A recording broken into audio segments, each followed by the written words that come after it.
Exorcist Tom Seaver, yeah. Exorcist does Seaver. Exorcist. Yeah. Exorcist reliever. Glass breaks. Mariano Rivera comes out. Enter Sandman plays. All right, movie and TV news time here on Lights Camera Barstool. Jeff D'Lo, Ken Jack, and Gooch coming at you. Make sure if you're watching on YouTube, you hit the subscribe button, subscribe to the channel, like the video. You can see the future things we're dropping, whether it be show reviews, movie reviews, news, drafts, rankings, tiers. Let's get into it off the top. Buddy, we need clicks. Let's talk Taylor Swift. Let's go. By the way, Jeff, I don't know if you saw, but when you introduced Gucci, he pointed at his Bengals hat as if they don't have the same record as DTR and Jerome Ford. This again, this is, we don't have to make this all about football, but again, this guy makes one fucking Super Bowl, and it's unbelievable. Patriots fans are less cockies. Oh, ooh.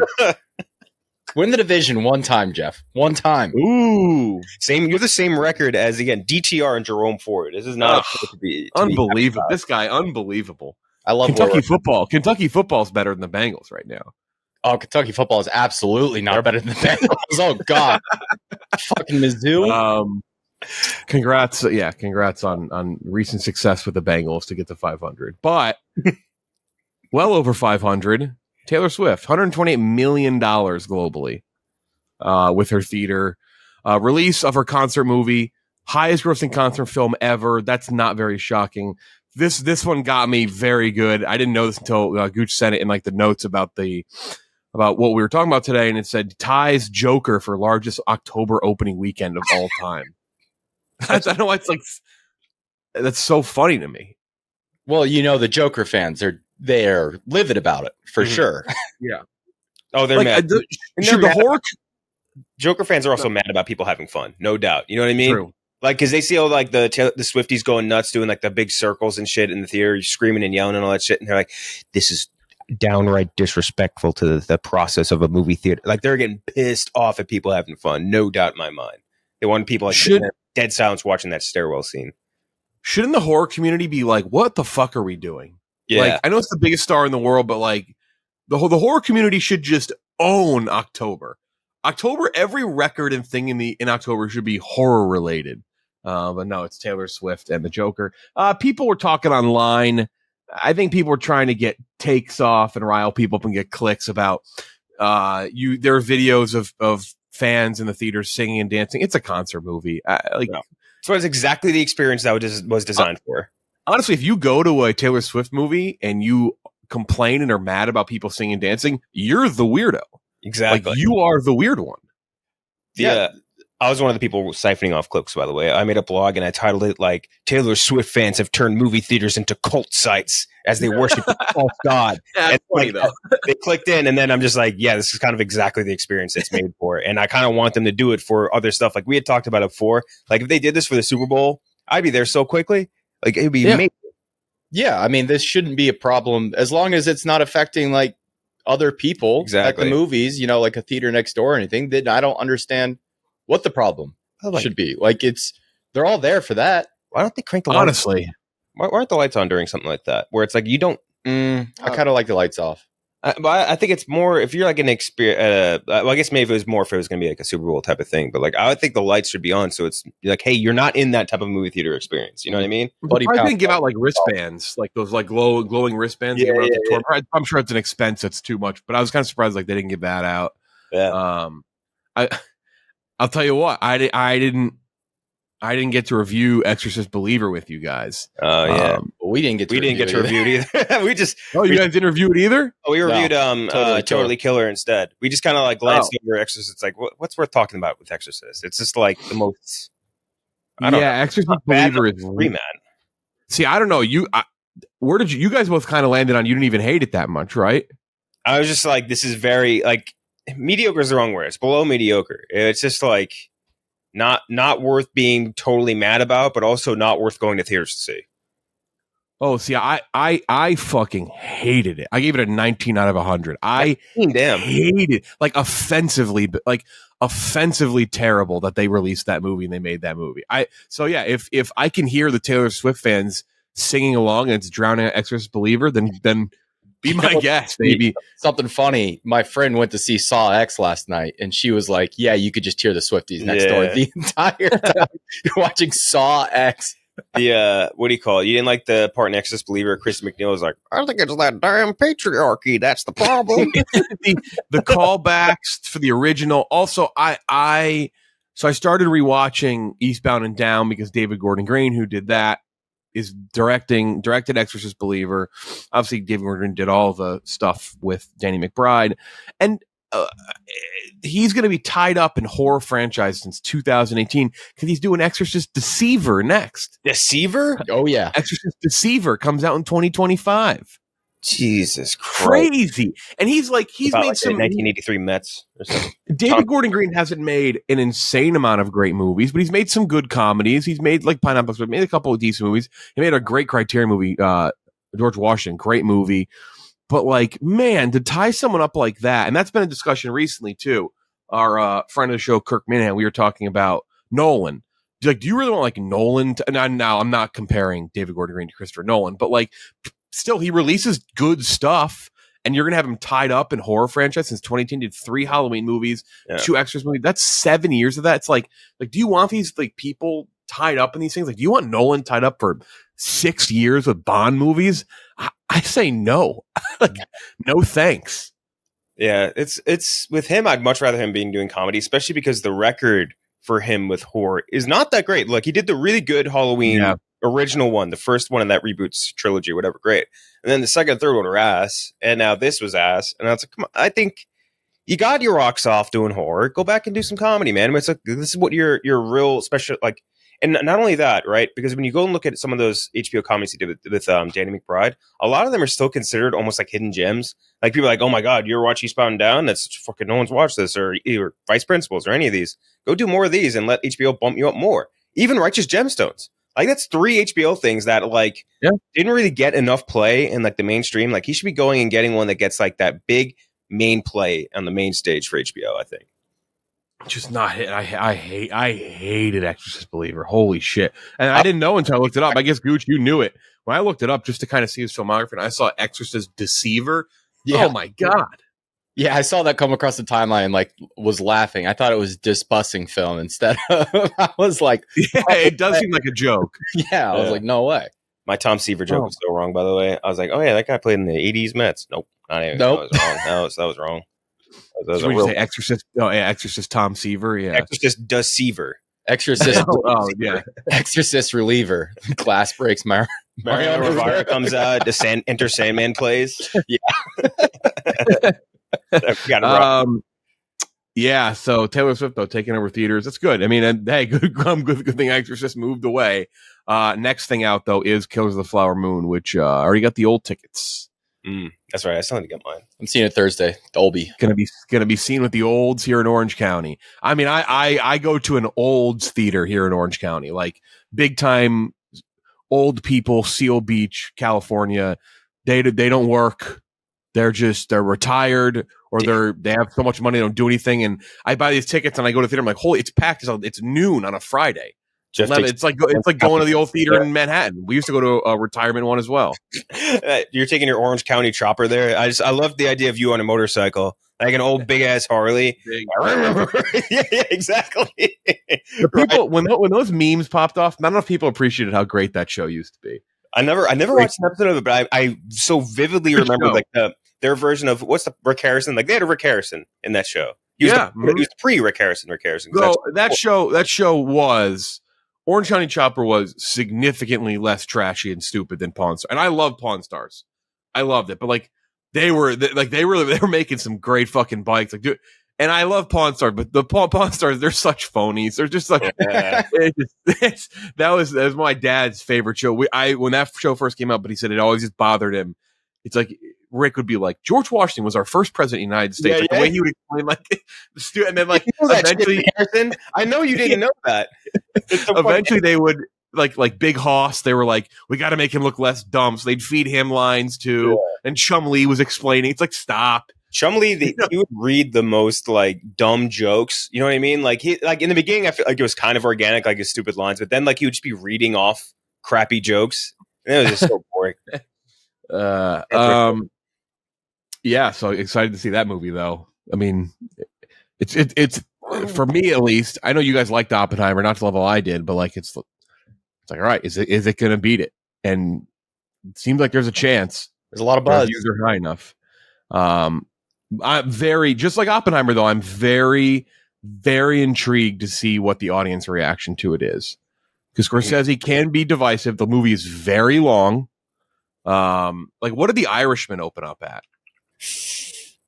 I don't remember. Box office Feels forever. No, Irishman was Netflix. Right to Netflix. But what did it open up audience score? Critic score 95%. Audience score ended up being 86%. But like it's one of those things like the length you could see. I'm just curious to see what audiences generally think of Killers of the Flower Moon when it comes out. I'm going to guess that the three of us really like it. I feel like that's a fairly. I don't like saying next to me like, oh, you pre-liked it. Like I just think this. History is on the side of us liking a Martin Scorsese movie. I can't believe you went in with positive expectations for a Martin Scorsese movie. This one, I feel like, let's be fair, there's a good chance we're going to like it. So yeah, we'll review that next week. Variety confirms that none of the DCEU Justice League stars will reprise their roles in James Gunn's DCEU, which is just not surprising. Yeah. Although it was weird, they added it like a byline. Or like it was like a throwaway line, basically. You know what I mean? Like they was talking about that Jason Momoa dressing like Johnny Depp to make fun of Amber Heard. And it's like, that's just what he dresses like, dude. He just dresses like that. Yeah, he's dressed like that his the entirety that I've been aware of Jason Momoa, he is dressed like Johnny Depp. But yeah, so like it was like a throwaway line in that, like, oh, by the way, none of these people were returning. Like that should be its own article, no? You know what I mean? Yeah, no, the whole article, not to shit on Variety, but Variety does kind of get shit on sometimes. But it was very fucking hacky. But that line in there was, I guess, made it worth it. Like, finally, we got confirmation. I'm surprised we didn't get it sooner. I mean, once Henry Cavill is out, like, if you bring any of these other people back, like, it's just kind of, I don't think the fans are going to be receptive to that. What? Yeah, he's like the best one. It makes sense. He was the one the fans obviously resonated with the most. So, like, bringing back, like, someone like even Gal Gadot, even though she has a fan base, like, people would have hated that. Ezra Miller, obviously, I don't think there was any shot he could come back. Ben Affleck, like, I think he's just done with it. Like, so yeah, no, it's nice to get this confirmation and finally we can like look ahead. Yeah. Move on. There is a chance he did dress up on set to like purposely look like, but you guys raised a good point. If you just Google Jason Momoa red carpet, most of his looks, exactly, he does look like he's cosplaying as Johnny Depp. Exactly. It's not like it's just been well before any of the trial stuff or any of that. Yeah, all that stuff about the Aquaman 2 set also was just pulled out of Amber Heard's therapist notes that were which is a wild source. Yeah, revealed during like the case, like, you know, a year ago. So like, I don't understand where this article came from. So apparently, and I remember this is at least what I saw in the article, is like Johnny Depp fans like they bought the release basically of the notes. And like that's what they got it from. Oh, okay. I used AI image creator to make Jeff riding an Orange County chopper to the movie theater. Holy shit! It doesn't look bad, except they made you tat it up. I'm gonna have to post this later. Sorry. Yeah, I don't really have much on Aquaman at this point, and the DCEU. It's like none of this stuff's surprising. We expected all of this, but I guess maybe I do something on Aquaman. Aquaman, I cannot wait to see how this does at the box office. Mm-hmm. What, like, talk about ethering your movie. Like, for as much as they pumped into The Flash, like, they're doing everything they can to make sure nobody cares about Aquaman and the Lost Kingdom, which, again, as prediction, gotta think they find a kingdom that nobody expected them to find. Yeah. They turn whoa. Yeah, that's a big one. Calm down with that. Spoiler. No, that's a good prediction there. All the writers and directors on Marvel's upcoming Daredevil Born Again were let go. A lot of where there's smoke, there's fire. Sometimes with these Marvel things, you're like, can it be that bad? Is it really that bad? Will it be bad? Like, are people exaggerating? This one does seem like a lot of smoke. A lot of smoke that things are not great with Daredevil. They're looking to creatively reboot the series after being disappointed with what they had. The series reportedly would not see him suit up until episode 4. Leaned heavily towards like a procedural courtroom drama, which I don't know if that would be like along the lines of what we saw with She-Hulk. Yeah. But at the same time, like we've heard now rumors in the last week or so of Marvel having a different approach with their series with Disney Plus, which is probably smart, even though they didn't really miss a beat with Loki. Loki's just good. like I don't know. It's like I like we can't just do that. It feels so different from everything else that they do. It does. And I to be fair, I guess like Hawkeye's an established character, but Loki's a little more.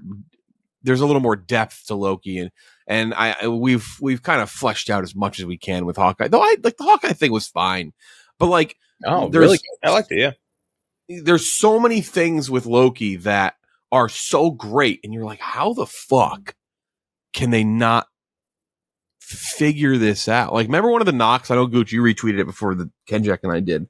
Like, one of the first reviews was like, it doesn't feel that connected to Marvel. It's like, all right, why is that a problem? Like, this is it's kind of great. Like, it feels like it's telling its own independent story. It feels awesome. And I kind of love this theory. You have people saying, will Loki be the one who leads the Avengers and like the next level of the event? And like, that's kind of an awesome thought. He's such a likable character in this. I know you guys talked about the last episode, but I'll just give brief thoughts. Thought it was great. Like him using his magic in the real world now outside of the TVA was an awesome. It's just cool. Like it's crazy how much better Loki is and everything else, but it also clearly they can make good series. So why not focus on one or two little things and make them great? I don't know. Jeff, if you had to guess what the budget on Loki season 2 is, what would you think? And keep in mind that Secret Invasion and She-Hulk were both 200 plus million. I'd imagine it's significantly less based on just what you're saying. Yeah, it's 120. What was it? 120? I think 140 or something. Yeah, I was gonna say about 140, 150. Yeah, I would have even you could have said 90. I'd be like, yeah, I kind of believe that. Mm-hmm. Yeah, it's 100 million less than Secret Invasion.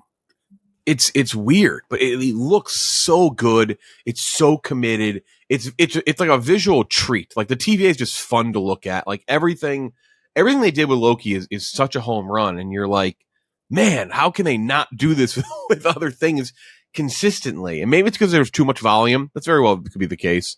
But it's weird to say they got to figure it out, but like the thing to figure out is sitting right there. They're airing it once a week right now. Mm-hmm. Like the proof is there. They can do it. It's like, so just fucking do it. Yeah. I was going to say in that article too, the one that announced that like they, broken up the Daredevil team. They talked about how they had been making these series, and it's kind of crazy. They were just kind of making them on the fly, like with no like real plan put together. So they were just like doing this shit on the go. There'd be rewrites and rewrites and rewrites in the middle of seasons. They would just try to go all these different directions, and then you just end up with a jumbled mess, which is like what you got in Secret Invasion, what you got in a lot of these series. And then Loki just feels so concentrated. Yeah, thought out, care put into it. It's crazy. I just, again, you look at it and you're like, you're puzzled. Like, how can they figure it out so well with one of them, but not almost all the other ones? Mm-hmm. How do they get the first two to be so good and well received, even if WandaVision didn't end perfectly, and then at the same time they can't make like one or two other things with established characters like Nick Fury. Like the Nick Fury series is dog shit. Makes no sense. I still can't believe they went ahead with that. It's crazy. A24 looking for action and big IP projects to expand to make more commercial films. I'm kind of on the fence on this one. I don't hate this per se. Like they kind of did do that with X and X and Pearl, and now like the sequel. Like they have, like I'm okay with A24 kind of going into the world of IP and action and projects. Like if they have these creative minds behind these movies who are creating original things and they feel like they have enough runway to tell more story, like an X and Pearl and Maxine, the next one, that go for it. I think that's crazy. I think it's a matter of how hard do they set out doing it. Yeah. Right? Like there's the thing. There's a difference. Like Exorcist Deceiver is a forced movement of a franchise. Where if somebody makes an X and they're like, oh, making up, like that's great. Do that. Which I'm going to give A24 the benefit that that's probably what they would do, right? Yeah. I was going to say, like, that's the biggest thing with A24 is I think they've earned the benefit of the doubt with basically like everything, right? So like that's where I think my mindset is with it. Because like on its face, I see A24 doing big action franchise or whatever. And I'm like, that doesn't make sense in my head, right? Like that shouldn't, those two things feel like they are diametrically opposed. But like they've earned it. They've earned it. Like I should be excited to see, because like they have never really made like a really bad wrong step in any direction. And if they want to try, like, who are really be like, oh, A24 they're too good for something like that? Like, they're absolutely not. They're like, they can do anything. So why not give them a shot? Yeah. At the end of the day, it's a studio. They have to make money. They ate a lot of money on Beau is Afraid, which is apparently what caused this. They're like, we need to have some projects that, you know, can finance everything else. Yeah. It's like the one for me, or, you know, the two for me, one for you. Yeah. They got to do something. I mean, to make money. They're also, you know, in the money making. Like, this is like a studio that was started by a guy who left a hedge fund. Like, yeah, it's not a charity. Yeah, it's not a charity. Like, they pick out great projects. They have a great eye for what people will like, commercially and, you know, artistically. So I do, like Ken Jack said, I trust them completely here. I hope they do something cool. You know, I hope it's not generic shit. I hope it is like something fun. Like, I would love to see them take on like a John Wick style, like something unique within something already established. I don't know how to put it. Like, take like an action franchise, but put your own spin on it. Yeah. Something their version of the Blumhouse model is probably fine, and like, they're gonna have misses. That, guess what? We talked about it. A24 does have some misses. They have some bad fucking movies. Slice. But like, which one? Slice. Yeah, that was a rough one. Yeah. I thought always comes to mind. Yeah. But like, if you know, if they have to maybe sell out a little more, and they have to, you know, grab and reach like an IP or a property or something, like, and maybe it's not great, that's fine, as long as it, you know, as long as their other strategy of what they do and how they make movies continues, because they're making so many great things. I mean, they dominated the Oscars last year, but I also am assuming that didn't result in much money. Yeah. You know, Everything Everywhere All at Once was in their, you know, in their universe. Yeah. That's like a blockbuster, but it's so relative. I think it made like 80 million. Yeah. Right. Like bananas, but like, that's nothing. It's peanuts. So yeah. I think, Ken, Jack, you said it. It's like, they deserve the benefit of the doubt. So I guess let's see how they do it. Last thing, trailer, speaking of A24, for The Iron Claw, starring Zac Efron, Jeremy Allen White, Harris Dickinson, Lily James, directed by Sean Durkin, I believe. Mm-hmm. Who I don't think he's done anything massively as of note. Offensive coordinator for the Falcons. Mm-hmm. Yep. Mm-hmm. Crazy. What a fucking insane career change. So kind of his first big thing in terms of actors and studio. True story of the inseparable Von Erich brothers, who made history in their in the intensely competitive world of professional wrestling in the early 1980s. We've seen pictures of this for quite a while, because obviously Zac Efron looks kind of crazy, and like the makeup and wardrobe that he's in, he looks very different. Obviously Jeremy Allen White, very fresh off of another critically acclaimed season of The Bear, comes out December 22nd. Looks good. Comes out. I think it looks great. Season. Yeah. I like the music too. Some people are saying it was like a cop out or something. I think that's like two really good songs. They had Tom Sawyer. Which is Rush. Apparently one of the songs that they came out to. Yeah, then perfect. Like I think they had a good setting. Like, hey, this looks like that sort of 70s and 80s vibe. I think that looks good. And like their storyline is something, as a very, very, very casual wrestling fan, like I know only like on the periphery, you know, like very tip of the iceberg stuff. So I'm excited to like learn more while watching it. And that's like a very interesting cast. I mean, specifically like Jeremy Allen White, like we were talking about, like just absolutely crushed it in The Bear. And I feel like Zac Efron's a guy that could like, we could see another level. He has, right? Yeah, he's another always gear. I've always felt he has like that extra gear in him that we just haven't seen yet. Like Lily James, man. Like, what's not to love about that? Harris Dickinson too. Yeah, Harris Dickinson's there, and the other two are the big stars. I loved him in Triangle of Sadness. The other two are the big stars. He was such a goofball. Yeah, so but I'm pumped up to watch it. Oh, and our we've interviewed before, Holt McCallany, right? Like he is the dad. Also, he's just what a great dad actor. Yeah, you know what I mean? 70s dad, like 70s, 80s dad. He fits the mold perfectly. Him and Mindhunter, like he's just got that voice, like that really good voice. I'm Holt McCallany. Yeah, like that's my brother. I feel like he would, you know, have a few shots of Jameson, and then like a health bar would appear above his kid's head. Yeah. Oh, you took that from that one I saw. But yeah, no, that's it's what do you call? I'm very excited for it. Very, very pumped up. Oh yeah, no. I mean, and like Jeff said, the December release is like the vote of confidence, especially with these smaller studios. Like that's like, oh, this is going to be our Oscar contender. Like this is going to be what we submit. I've heard Jeremy Allen White is unreal in this, so I can't wait to see that. Also, I mean, the Bear is big, but like you got to become a movie star. You got to star in these movies, baby. Yeah. Like you got to be a real movie, big screen. An actual movie. Yeah, the movie. And also like how great was like I'm sure we all loved The Wrestler, right? And like I feel like that kind of like it feels in the same spirit as this, not just because it's two wrestlers, but like the actual vibe setting of it, like the more sinister underbelly of these things. I dig that. Yeah, no, I'm pumped for it. The number of people who are still like angry that they casted like sub 6 foot actors. Yeah. Like that, like they can't shoot around that. Yeah. One of those bigger movies at the end of the year in terms of, clearly an A24 Oscar push, Killers of the Flower Moon coming out soon. Poor Things, another thing to keep an eye on. Maestro, Bradley Cooper to keep an eye on that one. Obviously, Emma Stone and Poor Things. Color Purple, another one to look for. Very curious how that one plays out. Obviously, that's an older. The trailer's starting to come out in theaters. You're seeing it more and more in front of things, and it's one of those where it's an assumption. Spielberg involved. I've seen a lot of people say that Fantasia, which by the way, if another American Idol contestant wins an Oscar, it's like American Idol just pumping out Oscars. Like American Idol having one Oscar winner is insane to begin with. Having two would be crazy if Fantasia wins. Time to give Phillips a shot, or whatever the fuck his name was. Who? Taylor. Phil Phillips. Or Phil Phillips. Okay. So I wasn't messing that. Taylor. Get the Soul Train. William Hung. But she's up there, I know, for it. So we'll see. I don't know. Like, will that movie deliver? But a lot of movies coming out. But I do still think. It's just not even like a unique take. It seems as though it's going to be Oppenheimer versus Killers of the Flower Moon. I keep seeing Poor Things.